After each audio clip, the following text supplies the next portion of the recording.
Mark Mikita's been training in martial arts, one or type or another, dozens of them, since he was 6 years old.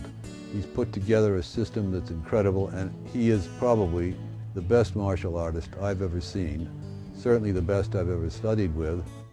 I've been training in the martial arts for over 50 years. I got my first black belt in 1952, and since then I've studied probably 8 or 10 other martial arts styles. I started studying with Mark Mikita about 15 years ago, and he's absolutely phenomenal. Joe Hyams was the West Coast bureau chief for the New York Herald Tribune during the heyday of Hollywood, where he interviewed and rubbed shoulders with every major movie star and wrote over 3,000 news stories about the industry. He has since written several best-selling biographies of stars he knew personally, including James Dean, Elizabeth Taylor, and his best friend, Humphrey Bogart.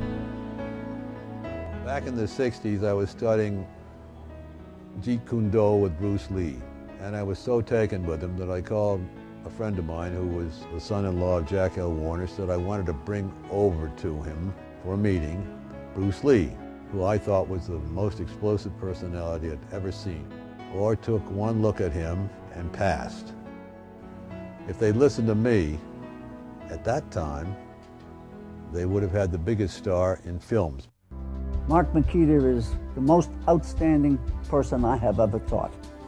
He's incredibly fast. He picks up material so quickly, it's unbelievable, and has the ability now to amalgamate that into his own martial arts. Never had a better pupil. Incredible. Now, I will tell you that I have the best student here in the USA. Here is Mark Mikita. I taught him already the deadly style of Filipino martial arts in fighting. All my secret I taught him. Mark Mikita, I awarded him as Master and Grandmaster, as the best.